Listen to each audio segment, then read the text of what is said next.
An entitled Karen steals my tablet while I'm in the bathroom, and I catch her red-handed using a tracking device leading right to her purse. I work at a car dealership as a receptionist, one of my duties being greeting customers when they enter. I am a professional artist on the side, and I've been busy with some commissions lately, so since it's not busy at a car dealership, I started working on my tablet. It's an older version, and I'm working on getting an upgrade, but I currently can't afford to do so I live with it despite the battery life being really short, and I have to basically keep it plugged in at all times, but it does the job. During my lunch break, I was in the waiting room area doing more work when a little girl no older than 4 years old, came up and watched me work. This happens a lot when I draw in public, and usually the kids just ask a lot of questions, but this little girl was very quiet and just looked on in amazement, so I just let her be. Her mother, the entitled crazy Karen in this story, was nearby at a salesman's desk working on purchasing a new car, which is a long and no doubt boring process.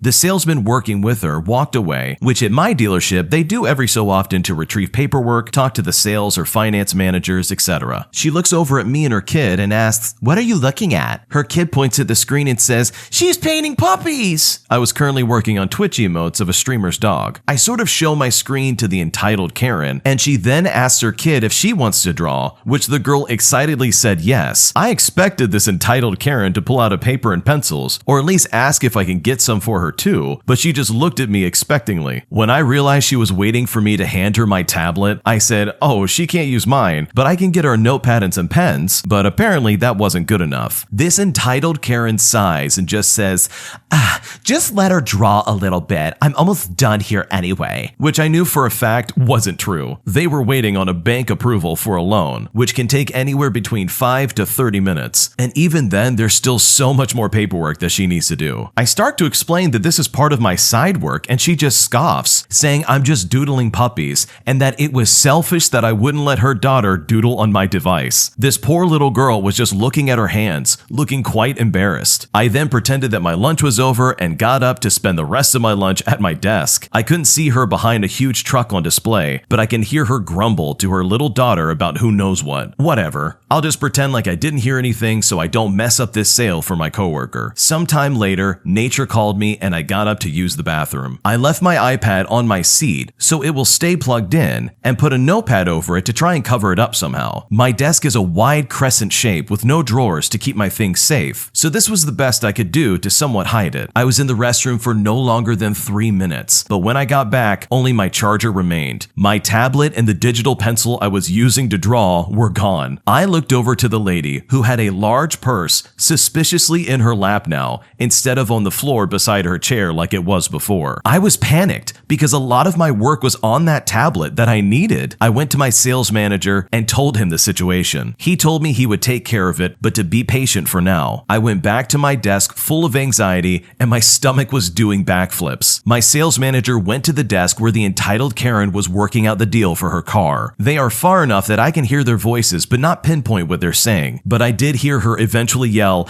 "How dare you? I would never steal. Do you want to lose your sale?" I immediately got up and went behind the entitled Karen so my sales manager could see me but she couldn't. He tells her that he understands, but my tablet just went missing and he wants to make sure no one currently in the building has it. That's when I remembered the tracking application I have on my tablet. My tablet was connected to the dealer's Wi-Fi, so I pulled out my phone and pressed play sound on my tablet. Her purse started making a noise. She tried to play it off as if it's her ring phone, and my sales manager stared at her as if daring her to answer it. The thing is, with this feature on this app, if I keep pressing the button, it will keep making noise. I made my presence known and told her to give me back my tablet. That's when she stopped playing dumb and just said, "Just let my little girl have it. Her birthday's coming up and I can't afford a present for her since I'm getting this car." My sales manager said he was happy to cancel the deal so she can instead buy a gift for her child, and also that she better return this tablet or he's gonna call the police. She practically threw my tablet at me. Where it hit me in the gut took the little girl from the waiting room and left. The poor thing looked at me with the most apologetic look on her face before leaving with her entitled, crazy Karen of a mother. How on earth can someone possibly do this to another human being and think they're gonna get away with it? I mean, how crazy can you possibly be? How did they think this was gonna go? Did they really think they were gonna get away with this? I mean, it couldn't have been more obvious that this lady wanted to get this tablet just so she could shove it in her daughter's face. I mean, how ridiculous can you get? Good on the sales manager for sticking up for the coworker, and it's good to see that justice was served and they were able to get their tablet back. This next one came from the Am I the Jerk podcast subreddit. Check the links in the description if you'd like to submit your own stories. Am I the jerk for asking for a new phone from my relatives overseas? Okay, so hear me out. I sounded a bit spoiled, but trust me, I am not. I'm around 17 or 18 at the time, and I was in college and living with my parents. My parents are poor, so my relatives overseas are the ones providing for my education. Those people are sustaining my education, helping me with miscellaneous stuff in college by sending money, and honestly, I'm very thankful for all of that. One time, I was saving money to buy a phone or a PC because I really needed it for school. But just when I thought I had earned enough money to buy a phone, my parents will borrow some money and feed us with that money. Then after a few months, I will ask my mom to pay me back, but she will just reason her way out of it, saying, "You should not ask for the money back because that money ended up buying the food that we stuffed into our mouths." I let that slide and started earning again. I was already planning on working, so my cousin and I applied for jobs so that we could earn some money. I'm personally not very good at interviews, so my cousin ended up landing the job, but I didn't make it. A year later at this point, I'm in my second year of college, and I nearly saved up enough money that I was able to build my first PC that I can use for research and play some old games. Then my relatives abroad decided that they hand us down their old phones because they got new ones, so they sent them our way. Here is the issue. What was handed to me is a phone with a broken screen. My cousin gets a good functioning one, and it looks so spotless and brand new. I was a little envious, but my dad told me to not worry, son. I know a place where they can get it repaired for cheap. So I gave my dad the money to have it repaired. I held back and promised myself not to envy a single bit of what they have since,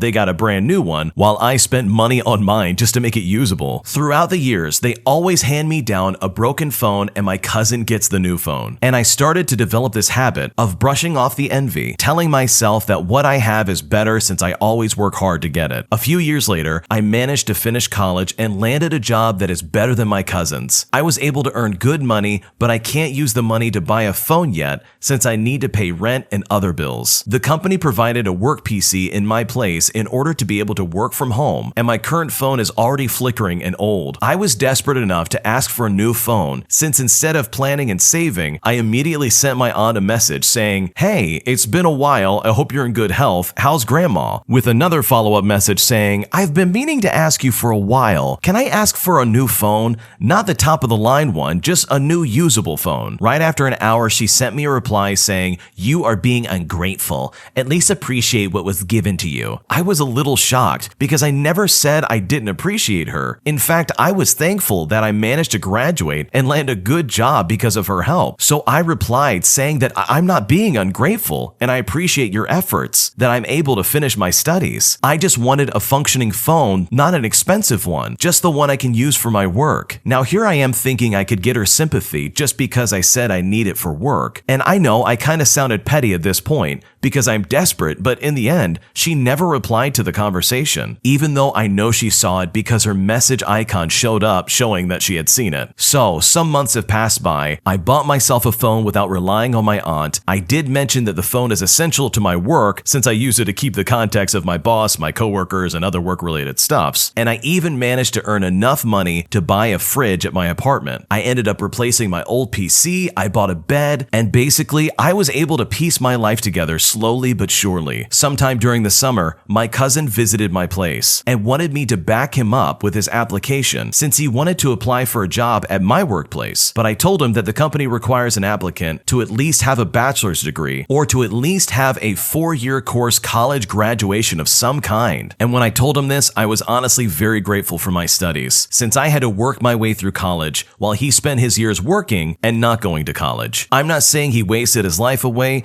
It is just still good that I built all these working experiences while I was younger. He then takes out his phone, and it was the latest model of a phone you could possibly get at the time. So I asked him, "Hey, where did you get that phone?" And he said to me, "My aunt gave it to me." And for a moment, I was a little angry, but again, I just brushed it off. He gave me his number and told me to inform him if there was any position that would open up that he could apply for. When I made it to my parents' house, my parents prepared food and warmly welcomed me in. My dad said a broken phone arrived in the mail from my aunt and an envelope with money with a letter stating that this was your last phone. Don't ever ask for anything from me ever again. It was all directed towards me. I used the money to get the phone repaired and I gave it to my younger brother. The letter doesn't bother me that much because I am financially stable with my job. It does, however, feel very painful to have my relative turn her back on me just because of a simple phone. I wasn't asking for anything top of the line or anything brand new. I just wanted a phone that I could use,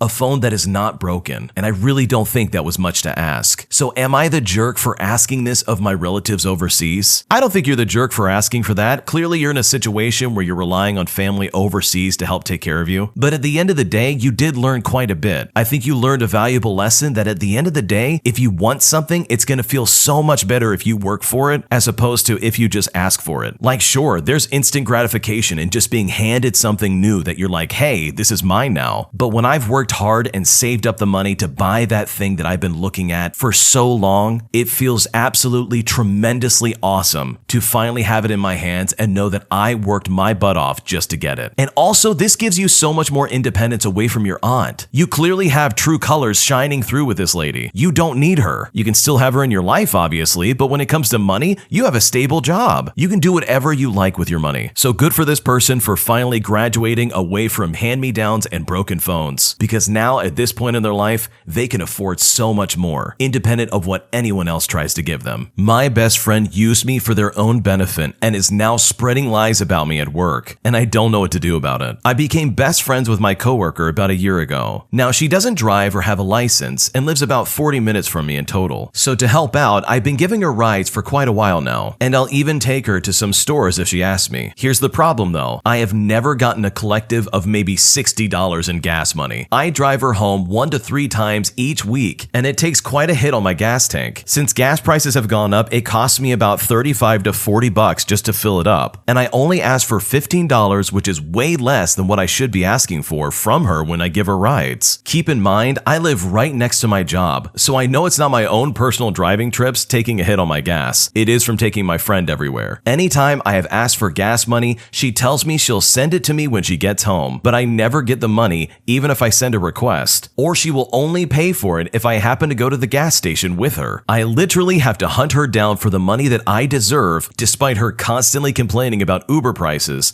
and how much better it is to drive with me. And money is not an issue with this lady. She will spend hundreds of dollars on herself when she goes shopping, and this is a frequent occurrence for her. Recently at work, we were in a break room, and I mentioned she hadn't sent me the $15 yet for this paycheck. I asked $15 every paycheck, which is bi-weekly. She denies it and says that she did. I pulled up Apple Pay to the last time she paid me, and I also pulled up the calendar to show what day that was showing and that it was on our last paycheck before the current one. I showed it to her, and she still was denying even paying me. She kept trying to come up with reasons that made no sense just to not have to pay me. Eventually, I gave up and just dropped the topic and went on with our break. About 5 minutes later, she starts asking me what the amount is based off of, asking if it's based off of the amount of trips or whatever else I may be adding to the reason why she owes me $15. I explained my reasoning about gas money and everything else, and I broke it down systematically as to why I'm asking specifically for $15. I even explained that it would have to go up to $20 if I have to take her to more places than I usually do. And as I was about to explain to her that I feel like I have to hunt her down to get the money, she interrupts me and immediately gets defensive, saying, "It's not that I don't want to give you money, it's just that..." And then at that point, I cut her off and said, "I never said anything like that. It just feels like I have to hunt this money down just to get it from you." Then out of nowhere, her chair goes flying backwards, she slams on the table and storms out of the room. I go to one of my coworkers and tell her everything that's going on. I'm relatively close with her, and she has also had experience with giving this lady a ride home as well as trying to get gas money from her. So she completely understood where I'm coming from, and she gave me the solid advice of no longer giving her a ride home, saying that she needs to learn her lesson. Later on, my friend and I's shift ended, and I go to the break room to grab my stuff, and she's sitting at the table, I assume booking an Uber ride. As I was about to walk out, she calls my name and asked if I'm ever gonna say anything to her. I say, "No, "Oh, you snapped on me. Why would I want to talk to you?" She went on to deny ever snapping on me and instead called it walking out, which I denied. That's not walking out. That's snapping. She tried to bring the tears out, stating that I said something so hurtful to her. I told her I didn't want to do this, so I walked out. Now, instead of doing what you should do as a best friend and going to apologize for your faults and most likely giving gas money, instead she goes to take me off social media and completely ignore my existence for about a week. The first time she even says anything to me is when she gives me this really bad attitude over some boxes I needed to take care of at work. I eventually find out that a coworker no longer wants to work with her due to her constant complaining of me and constantly leaving the area to go talk about me to my manager. I also found out from my coworker that she was making up lies about me to make me seem like I was the bad guy. She tried saying that I was the one that hurt her, that I apparently snapped on her and walked out. Unfortunately, I'm not one of those people that can just let things go when somebody's talking badly about me, because I don't like people knowing lies about me when it's not true. And I know she's told a lot more people than just those few coworkers that I know of. I already hate my job as it is, and basically losing who was supposed to be my best friend and is now making my job even worse. But I can't go anywhere else because no one else is hiring me despite the applications that I'm putting out. I have even had to keep myself from rage texting her everything that I feel in regards to what she has done. But I know it's not going to give me the satisfaction that I would hope it would give me. The sad part is that she still gets rides from other people, and I really doubt she's giving them any gas money despite what happened. Regardless, this is a nasty situation and I'm not really sure how to move forward. I think maybe you don't realize it, but that lady was not your friend. She was using you for rides. Any reasonable person would pitch in and give you the $15 for gas, especially if you're driving 40 plus minutes just to pick them up and take them to work. Like, if that's not them taking advantage of you, I don't know what is. If she's really gonna act like this after you've asked her repeatedly, "Hey, give me my money for gas," then you really don't need that in your life. That former best friend is very childish and very ignorant. And if I were you, I would get HR involved tomorrow. You do not have to go to work and have someone gossip about you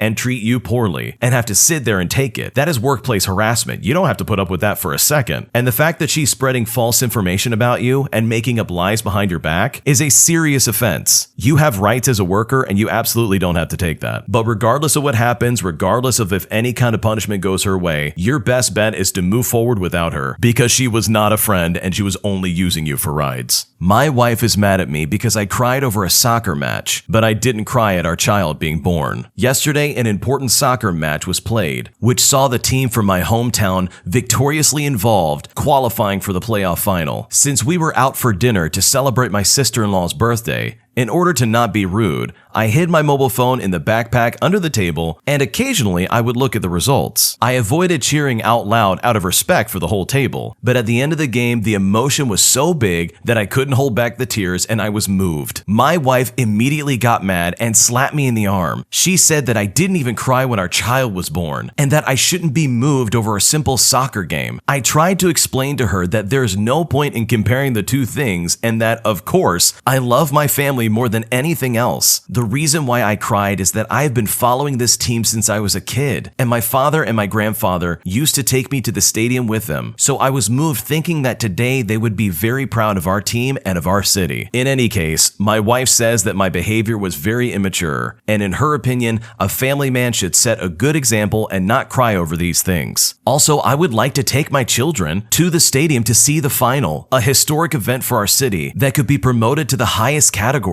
But my wife absolutely doesn't want to because she says the kids are too small. Personally, I'm really annoyed by her attitude. I think there's nothing wrong with getting excited about these things, and that being moved by a match doesn't make me a bad family man. I think she should apologize and let me take the kids to the stadium. It would be a cool way of spending time with them, but I don't know how to talk to her about this without making her angry or making it worse. What should I do? I think honestly, both parties in this situation are not very good at communicating. On one hand, you are at a family dinner and you're celebrating someone's birthday. Now is not the time to have your phone out underneath the table watching the soccer match. I understand it's important. I understand that you really want to be there and root for your team, but in that very moment, it's time to focus on family. But on the other hand, the way the wife is acting to the husband is completely inappropriate too. Here's a fun fact. As a man, it's okay to cry. Men have the same type of emotions as women do. So it's very strange to me that this lady would then imply that he is a bad father and a bad family man because he cries fight over a soccer match. Obviously, there's some very sentimental reasons why this would be important to him. And it blows my mind that she would make this kind of conclusion about her husband. Like, that's just completely unfair. I absolutely understand the wife's perspective, though, about wanting to be present in the moment at the dinner and spending time with family, but there's no reason to try and guilt trip your husband, all because he's excited about something he's interested in. Like, we don't have the full story, so maybe this is like some really weird obsession that her husband has, and this was kind of the breaking point where he's sacrificing literally everything else in his life just to be a part of this soccer game, but we don't know that kind of information, so we can only speculate. But from what we have been told, I really do think the wife needs to apologize to her husband. And I don't think it's a problem to really bring your children to the stadium. At the end of the day, you and your wife really do need to agree on that before you try anything, so you probably won't get your way on that, but I think some honest communication in this situation will take you a really long way. Thanks for watching. When you subscribe, make sure to hit the bell to turn on notifications. To finish listening to all the stories, use the playlist at the top of the description. And the next time you live stream, use the Cream of the Crop music. Search Cream of the Stream on Spotify or whatever platform you use for copyright-free music to use for your next stream.